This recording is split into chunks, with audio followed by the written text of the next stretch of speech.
चलिए शुरुआत करते हैं आज के न्यूज़पेपर की। हम पहली न्यूज़ देखने वाले हैं G7 से रिलेटेड।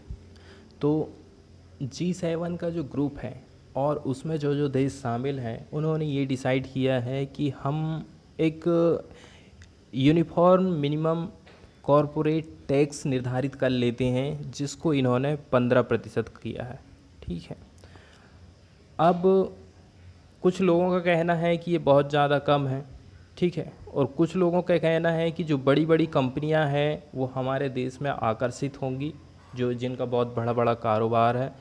ठीक है। इसलिए हम चाहते हैं कि इतना % टैक्स रखें। दूसरी बात यह है, यदि टैक्स कम रखते हैं तो कंपनी पटाने में भी अपनी रुचि लेती हैं कि चलो कम है हम दे देते हैं। ठीक है। तो पहली बात तो यह है कंपनी को अट्रैक्शन करना, और दूसरा प्रावधान जो मेन रीज़न है इसका वो है कि कंपनियां अपने टैक्स को पटाएं, टैक्स चोरी ना करें। ठीक है। ये बात तो ज़रूर है कि ये वैसे कम रखा गया है। ठीक है। तो अब आगे इसका क्या प्रभाव पड़ने वाला है, क्या इन देशों को लाभ मिलेगा कि नहीं मिलेगा, इंडिया को भी ऐसा करना चाहिए कि नहीं करना चाहिए, ये सारी बातें सामने आने वाली हैं। और यदि हम बात करें कि कारपोरेट टैक्स क्या होता है, तो जिस प्रकार से हमारी इनकम पर सरकार इनकम टैक्स लगाती है, ठीक उसी प्रकार से सरकार कंपनियों की जो आय रहती है, इनकम होती है, उस पर लगाती है वो कारपोरेट टैक्स। ठीक है। जिस प्रकार से इनकम टैक्स डायरेक्ट टैक्स है, ठीक है, जिस पर लगाया गया है वही व्यक्ति टैक्स को भरता है, ठीक उसी प्रकार से कारपोरेट टैक्स जो रहता है वो भी एक डायरेक्ट टैक्स का एग्जाम्पल है। इसके बाद हम देख लेते हैं G7 कंट्रीज़ के बारे में, कब इसको बनाया गया, क्या उद्देश्य रहे थे इसको। ठीक है। और किस प्रकार से अभी ये काम कर रहा है। थोड़ी सी जानकारी है G7 के बारे में, तो इसको हम देख लेते हैं। G7 का यदि हम स्टैंड्स देखें ना, तो होता है ग्रुप ऑफ 7 इंडस्ट्रियलाइज्ड नेशंस। ठीक है। 7 ऐसे देश हैं जो इंडस्ट्री में काफ़ी आगे हैं, उनका ग्रुप है G7। अब ठीक है, 2014 तक इसे ग्रुप ऑफ 8 कहा जाता था। इसके बाद रसिया एक्सक्लूड हो गया, क्योंकि इसने ठीक है क्या कर लिया था, जो यूक्रेन का था ना, यूक्रेन का क्रीमिया को इसने राज्यहरण कर लिया था। इसके चलते चलते ये एक्सक्लूड हो गया था। ठीक है। अब यदि हम बात करें इसका उद्देश्य क्या रहा था, इसको आखिर क्रिएट क्यों किया गया था, तो G7 को क्रिएट किया गया था आज से लगभग 4 दशक पहले। ठीक है। इसमें एनुअल गैदरिंग होती है, जितने भी पॉलिटिकल लीडर हैं अलग अलग कंट्रीज़ के जो इसमें शामिल हैं, और डिस्कस करते हैं। ये लोग आइडिया को एक्सचेंज करते हैं बड़े बड़े विस्तार के साथ में, जैसे कि ग्लोबल इकोनॉमी, सिक्योरिटी और एनर्जी। ये सारे मुद्दे के चलते चलते G7 को क्रिएट किया गया था। ठीक है। और यदि इसके फॉर्मेशन की हम बात करें, तो France, Italy, Japan, UK, United state और वेस्ट जर्मनी, इन्होंने इसको फॉर्म किया था ग्रुप ऑफ 6 के रूप में 1975 में। ठीक है। तो ये जितनी भी नॉन कम्युनिस्ट पावर थी, नॉन कम्युनिस्ट देश थे, आपस में आए। ठीक है। इन्होंने डिस्कस किया अभी जो इकोनॉमी की कंसर्न है उसको। ठीक है। उस टाइम में जो इन्फ्लेशन की क्या कंडीशन है, रिसेशन जो चल रहा था, और दूसरी बात ओपेक ऑयल का जो एम्बार्गो था ना, उससे रिलेटेड सारी प्रॉब्लम्स को इन्होंने सॉल्व करने की उसमें कोशिश की थी। इसके बाद कनाडा ने ज्वाइन किया। इसके बाद रसिया ने इवेंचुअली ज्वाइन कर लिया 1998 में। ठीक है। तो जब रसिया ने ज्वाइन इसको कर लिया, इस ग्रुप को, तो एक प्रकार से वर्ल्ड को सिग्नल गया था। ठीक है। कैसा सिग्नल गया था कि ईस्ट और वेस्ट आपस में कोऑपरेट करके आगे काम करेंगे, जब से सोवियत यूनियन टूटा है 1991 में। तो और दूसरी बात यह है G7 ना एक प्रकार का इनफॉर्मल ब्लॉक है। ठीक है। और इसमें कोई बाध्यताएं नहीं हैं। तो लीडर लोगों की जो भी डिक्लेरेशन होती है, ठीक है, लास्ट में समिट के ऐसा कोई बाध्य नहीं है कि आपको बातें मानना ही है। अब यदि हम बात करें which countries are the member of G7, तो इसमें इंक्लूड हैं यूनाइटेड स्टेट, ठीक है, America, Britain, Germany, Canada, Japan, France और इटली। और यदि हम बात करें ग्लोबलाइज के हिसाब से कितना इसका परसेंटेज है, ठीक है, तो ग्लोबल जीडीपी का 40% हिस्सा ये देश कवर करते हैं और टोटल जो पॉपुलेशन है विश्व की 10% पॉपुलेशन इन्हीं देशों में निवास करती है। इसके बाद वाली जो न्यूज़ है वो ट्विटर से रिलेटेड है, ठीक है। सरकार ने नए आईटी रूल्स लाई है, ठीक है। तो सरकार का कहना है कि अब ये लास्ट नोटिस है ट्विटर को कि वो अभी जो न्यू आईटी एक्ट लाए गए हैं उनको फॉलो करें, ठीक। क्योंकि ट्विटर ने जो ग्रीवांस अधिकारी होते हैं ना, जैसे इसमें एक प्रावधान है, तुम्हारी समस्या से तुम खुद निपटो, ठीक है। यदि कोई आपके पास शिकायत करता है तो आपको खुद अपने ऑफिसर्स नियुक्त करने पड़ेंगे, ठीक है, लेकिन वो होना चाहिए इंडिया का। तो इन्होंने ऐसी कोई जानकारी नहीं दी थी, तो इसी के चलते चलते जो हमारी सूचना प्रौद्योगिकी मंत्रालय है ना, उसने नोटिस जारी किया है, ठीक है। और आईटी एक्ट 2000 का इन्होंने उल्लेख किया है और आईटी एक्ट 2000 में भी सेक्शन 79, ठीक है। और इनका कहना है कि यदि आप इसको फॉलो नहीं करते हो तो इसमें जो भी प्रावधान किए गए हैं, जो भी एक्ट इसमें लागू होते हैं, कानून लागू होते हैं, वो हम करने के लिए फिर मजबूर हो जाएंगे। इसके बाद दूसरी वाली जो न्यूज़ है जस्ट इन्फॉर्मेशन के लिए है, ठीक है। मेट्रो, मॉल्स और मार्केट, ये इनको दिल्ली की गवर्नमेंट ने हरी झंडी दिखा दी है, ग्रीन लाइट दिखा दिया है। तो अब जो नए जो रिलैक्सेशन है ना, वो टुमारो से लागू हो जाएंगे। तो देख लेते हैं क्या क्या इन्होंने कहा है।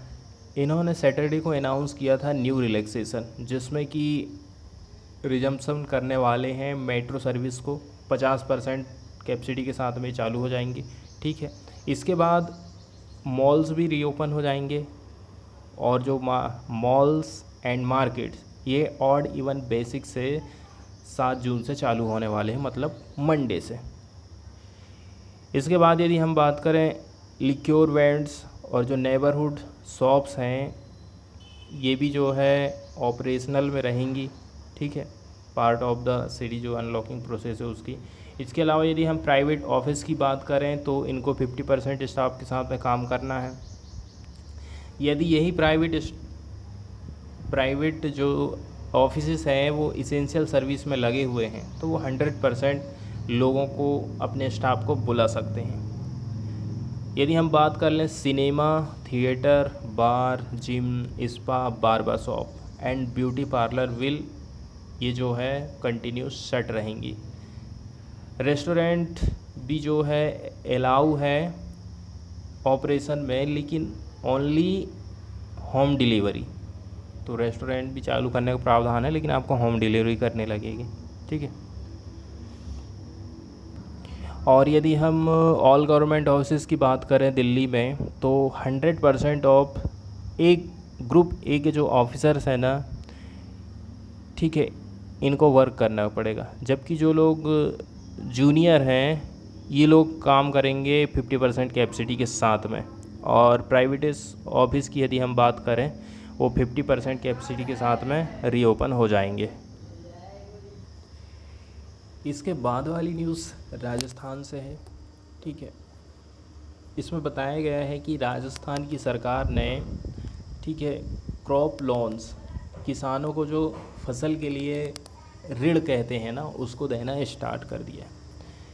तो ये स्कीम सरकार ने अनाउंस की थी जब वहाँ पर कांग्रेस की सरकार बनी 2018 में। तो उन्होंने ये घोषणा करे थे कि सबसे पहले ऐसे किसानों का कर्जा माफ़ किया जाएगा, ठीक है, जो लोन को नहीं चुका पा रहे हैं। ठीक है, उसकी भी लिमिट निर्धारित कर दी गई थी, जैसे कि 2 लाख रुपया तक या फिर क्या 2 लाख से भी अधिक तक, ऐसी कुछ सीमाएं थी जिनको उन्होंने निर्धारित किया गया था कि इतने लाख रुपये तक हम आपका कर्ज माफ़ कर देंगे। तो इस स्कीम को अनाउंस किया गया था 2018 में, और ये 7.5 लाख फार्मर को बेनिफिट पहुंचाएगी, ऐसा कहना है इस रिपोर्ट में। तो राजस्थान की गवर्नमेंट ने क्रॉप लोन को बांटना चालू कर दिया है कोविड-19 पैंडेमिक के दौरान। ठीक है, ऐसे किसान जिन्होंने लोन वेवियर का फ़ायदा उठाया था, कब कब 2018 और 2019 से, जब वे लोग डिफ़ाल्टर हो गए थे। तो अब यदि हम डिसीजन की बात कर लेना, तो ये 7.5 लाख फार्मर को बेनिफिट प्रोवाइड करने वाला है। ठीक है, क्योंकि इन लोगों को फ्रेश लोन देने से बैंकों ने मना कर दिया गया था, क्योंकि इनका ड्यू ज़्यादा बढ़ गया था। आगे यदि हम बात करें ये लोन किस प्रकार से दिया जा रहा है, तो ये जो लोन फार्मर को दे रहे हैं ये शॉर्ट टर्म क्रेडिट फैसिलिटी है, और इस साल की जो खरीफ क्रॉप है, क्रॉप साइकिल है, इसके लिए इसको प्रोवाइड किया जा रहा है। यदि हम सेंट्रल कोऑपरेटिव बैंक्स की बात करें ना, तो सेंट्रल कोऑपरेटिव बैंक्स प्रोवाइड करेगा 25,000 रुपया का लोन, और या फिर उससे भी ज़्यादा, जितनी उसकी उन किसानों की लिमिट है उतनी तक। और अगले साल यदि किसान लोग इसको पैड कर देते हैं तो उनकी लिमिट को और भी ज़्यादा इंक्रीज़ कर दिया जाएगा। ठीक है, तो कांग्रेस की गवर्नमेंट ने इस स्कीम को अनाउंस किया था जैसे ही वो पावर में आई थी दिसंबर 2018 में।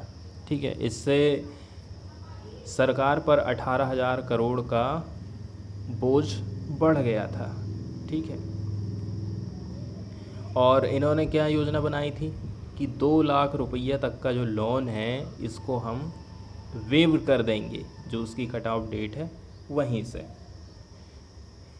ठीक है, और प्रीवियस यदि हम बीजेपी गवर्नमेंट की बात करें ना, तो इन्होंने लोन को वेव किया था 50,000 रुपया तक का।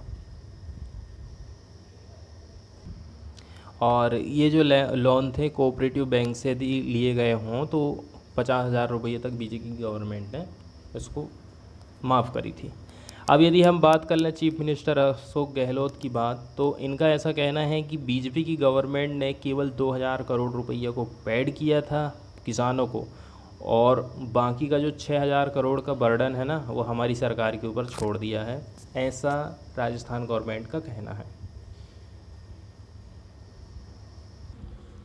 इसके बाद वाली न्यूज़ हम देखने वाले हैं इंटरपोल से रिलेटेड। तो इंटरपोल के बारे में कुछ बातें जान लेते हैं।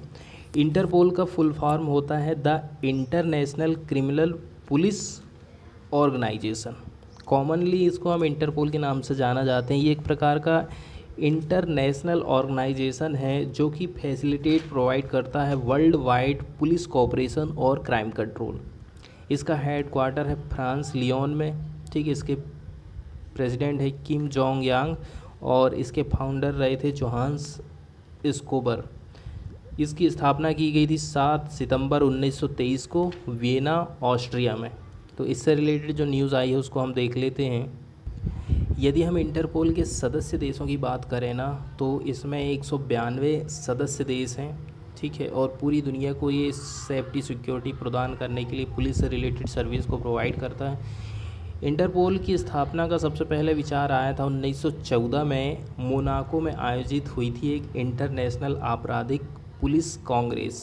ठीक है, और फिर आधिकारिक तौर पर इसकी स्थापना 1923 में अंतर्राष्ट्रीय अपराध पुलिस आयोग के रूप में की गई थी। इस संगठन को फिर 1956 में इंटरपोल का नाम दे दिया जाने लगा। इंटरपोल का मुख्यालय हम देख लिए लियोन में फ्रांस में स्थित है। ठीक है, और यदि हम बात कर लें कि कौन कौन से क्षेत्र में ये काम करता है, जैसे कि काउंटर टेररिज्म हो गया, साइबर अपराध हो गया, और भी जो संगठित रूप में जो अपराध होते हैं ना, उनसे लड़ने के लिए ये काम करता है। अब हम चलते हैं न्यूज़ की तरफ।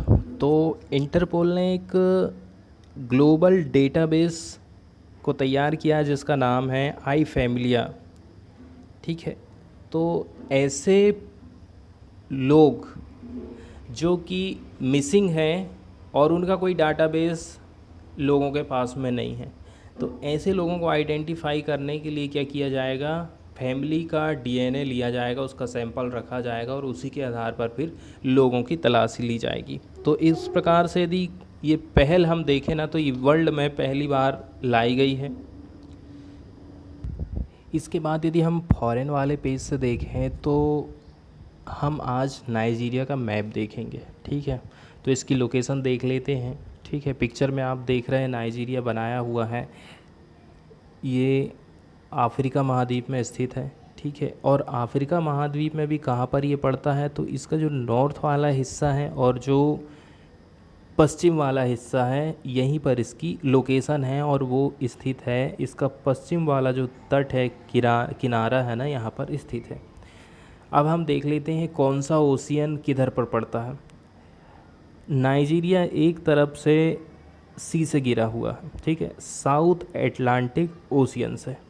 और ये देख रहे हैं प्राइम मेडिरीने है 0 डिग्री जिसको हम कहते हैं, ठीक है, जहाँ से मानक समय निर्धारित होता पूरे वर्ल्ड का, लंदन के ग्रीनविच शहर से होकर जाती है।